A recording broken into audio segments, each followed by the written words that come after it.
Oh, welcome back. There's a lot of drama in the political world. We're joined now by the, in effect, Republican nominee, Donald Trump, who joins us by phone. Mr. Trump, you there?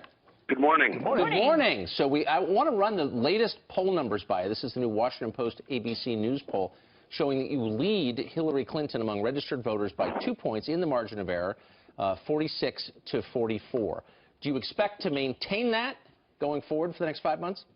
Well, we certainly hope so. Otherwise, I wouldn't be doing it. I will tell you, I think we're doing really well. We have had some tremendous rallies. People are in love with what we're saying, and, I think we're going to do very well. I think we're going to do even better than that. She's ineffective. Bernie Sanders said she's not qualified to be president, and he meant it. And he said it because, frankly, with her decisions, you look at Libya, you look at offshoots of Libya, Benghazi, et cetera, so many different things. We could go on for days. When you look at her decisions, just bad judgment. She suffers from bad judgment, and that's Bernie Sanders saying it. I mean, he has, been rather nice to her. He didn't pick up on the emails, which I think was a big mistake. I'm going to pick up big league because, frankly, she shouldn't even be allowed to run for president. But she has bad judgment and therefore should not even be qualified to run as president. She went after you last night. I'm sure you saw when she was down there in Fort Lauderdale, Mr. Trump. She was down there speaking at that Trayvon Martin Foundation, and she said this about you. Listen. Donald Trump said that in his very first hour as president, heaven forbid, he would overturn President Obama's actions to strengthen background checks. He said that also on his first day in office, he'd mandate that every school in America allow guns in classrooms. Every school, he said. That's no way to keep us safe. If you want to imagine what Trump's America will look like, picture more kids at risk of violence and bigotry. Picture more anger and fear. Wow. Those are harsh words. She says Trump's America will picture more kids at risk with violence and bigotry. What do you say to that? Well, first of all, they're just words. She reads off a teleprompter. You notice she's reading off a teleprompter. She always does. She really doesn't have her own words. And she talked about guns in classrooms. I don't want to have guns in classrooms, although in some cases teachers should have guns in classrooms, frankly, because teachers are, things that are going on in our schools are unbelievable. You look at some of our schools, unbelievable what's going on. But I'm not advocating guns in classroom. But remember, in some cases, and a lot of people have made this case, teachers should be able to have guns. Trained teachers should be able to have guns in classrooms. As far as bigotry, our country right now has never been so divided as it is right now. We have a president who's a total divider, and Hillary is weak. She's a weak person, and she's not going to be a president that will be. It'll be 4 more years, and probably 4 more years even worse than what we've been going through. Mr. Trump, some would say that the Republican Party is the one that is very divided, but this NRA endorsement, is this a sign that the Republican Party is starting to rally behind you? Well, I was really honored to get this endorsement, Anna. I went there, I was the keynote speaker, and I went to make a speech, frankly, to the NRA. We had a tremendous crowd. I don't know, it had to be close to 10,000 people. And they were giving standing ovations for every other sentence. It was an amazing, energized crowd. And before I went out, they announced that they were endorsing me, and I believe they've never done that to a candidate that hasn't even gone through the convention yet. We have a convention coming up in a little while, right? And we haven't gone through the convention. They've never done this before, and in some cases, they don't even endorse. They're a tough endorsement. Probably the most powerful endorsement in all of politics. So I was honored by it, not for that reason. I was honored because they are really tremendous American people. These are great Americans. They love the country. They want, beyond guns, they want our country to be great again. They want America to be great again. I mean, it's like my theme. And I was very honored to get it. I didn't know about it, and I found out about it just before I went up to speak. So speaking was very easy because you felt good.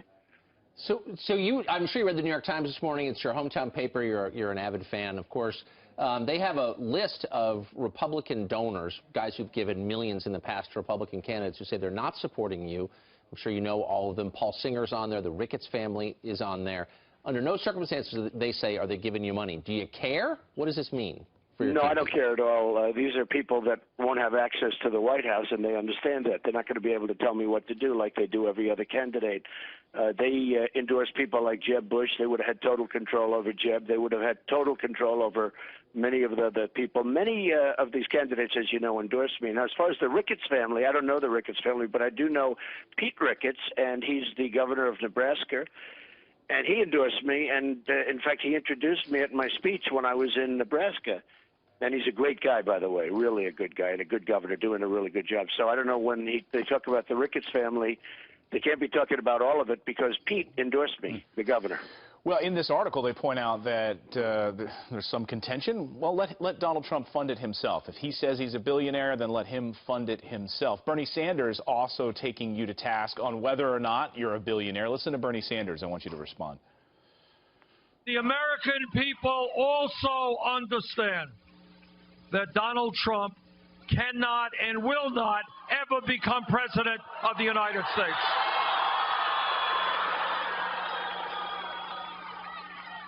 And it's not just that Trump, a billionaire, or at least he tells us he's a billionaire, who knows, probably as broke as everybody else is, but he doesn't often tell the truth. So your response to that, you know, and in this piece they point out $1.2 billion spent by the Republican Party in 2012 for Mitt Romney. Of course, we know where that ended up. Are you prepared to self-fund all the way to that amount of money? Well, what I have done is that, and what I always said is that I would self-fund through the primaries and then make a decision. And I have. I've spent about $50 million of cash and funded entirely, other than the small donations, through the primaries. Now I'm helping the Republican Party through the our RGA, through a lot of different groups actually, but we're helping the Republican Party and we're getting it funded, and we're dealing with Reince Priebus and everyone else. And I'm going to be investing a lot of money. I'm going to be putting in a lot of my own money, a tremendous amount of my own money actually, in the race. But I'm also helping other people get money. I'm helping governors. I'm helping senators. I'm helping other people in the race. And I think we're doing very well. I must tell you, now, I don't need the money that these people put in. I don't even know most of these people. And what they should do, it's the New York Times, what they should do is talk about the unification that's taking place in the Republican Party. Because if you look at what's happening, I mean, the RNC, as an example, is with us. So many different groups are with us, and so many different people are with us. But now senators are coming out, congressmen are coming out. There's tremendous unity happening in the party, and that's really been the big story. So I was not really surprised because it's in the New York Times. I call it the failing New York Times. It's a failing newspaper. I don't see how it continues on much longer, frankly, because you take a look at the economics of that newspaper. But when you look at what the New York Times wrote, they only wrote the negative. They had some of these people that will not have access to me. They're not going to have any control. That they are people that want to put up money, and if they're in the coal industry or if they're in any industry, they want to have access. They want to have total access. I'm going to take care of our industries properly, like, as an example, energy and coal and other industries. I don't need people telling me what to do. They have totally lost their access, and they know that with me, and that's the only reason they're not putting up. Do you think that the effective donors has changed the Republican Party's views on immigration? So the party leadership is basically for open borders and has been for a long time. Party voters are not. Do you think that's because big donors on the Republican side are for more immigration? I think you have two views on it. I'm for very strong borders. I'm for the wall. I'm for a lot of things. And Mexico will pay for the wall, by the way, just in case you had any question, without doubt. But I am for strong borders. I'm also for people coming into the country. Lots of people coming into the country, but they're going to come in legally. But a lot of the people that you're mentioning, the donors, don't want that. They want people to come in for other reasons. I mean, you have to ask them what their reasons are. But I don't think that's the primary reason. I think the reason is they have no control over me. I'm going to do what's right for the country. They have absolutely no control. As far as wealth is concerned, I borrowed $1 million. The company's worth more than $10 billion. I filed my papers about a week ago, and everybody is amazed at the numbers. I'm very liquid. Now, to finance $1 billion, I'd have to sell a building. I'd have to do something, like that. Will I do that? I could. I have the option of doing it. I also have a lot of cash and a lot of cash flow. But would I do that? I don't know. I have the option of doing it. But I'm raising money for the RNC. I'm raising money for other Republican groups. Yeah. I'm raising money for people running for the Senate and for people running for Congress. I'm raising a lot of money for other people. Also included in RNC, we're going to work together. And they have a great network. They built a great network, which we need. They built over years. They built a network in cities and in states throughout the country. You can't do that in a period of 2 or 3 weeks. We have to start right away. So I'm raising a lot of money for a lot of people that are running as Republicans, and I would much prefer, if I win, getting in there and having a Senate and having Congress where we have the majority. And right now, it's going to be some close races. Mr. Trump, do you have any plans to try to woo Bernie Sanders supporters who are fed up with the system as Bernie Sanders is declaring war on Debbie Wasserman Schultz, and some of his supporters are trying to get her to step down, saying that the system is rigged? Similar, it's a talking point that you used against the Republican Party before you became the presumptive nominee. Just people who are fed up with politics as usual. Are you going to try to woo them to your side? Well, I hear and I look at polls, and I hear a lot of those people are coming with us.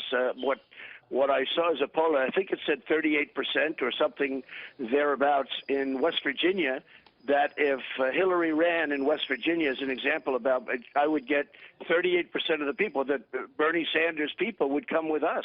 And that's a tremendous amount. I mean, we would get a tremendous amount of people, but I'm hearing it's in the 30s, and maybe it's, I've seen different numbers, obviously, for different places, but some of the numbers are very high. So a lot of the Bernie Sanders voters, they do not like Hillary Clinton. They don't respect her.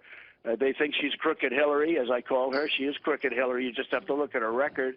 But a lot of those people would come with me because, one thing I will say, Bernie Sanders and I'm no fan of Bernie Sanders, but he's right about one thing, trade agreements. Yeah. We have the worst trade agreements in any country I've never seen anything like it. They're incompetently done. And by the way, many of them are done for the donors that don't want to support me, just so you understand. Well, so those people would come with me, but I'd make great trade agreements. Bernie can't. Mr. Trump, great to have you here on the show on this Sunday morning. Thanks for taking some time out. Okay, thank you very much. Thanks. Have a great day.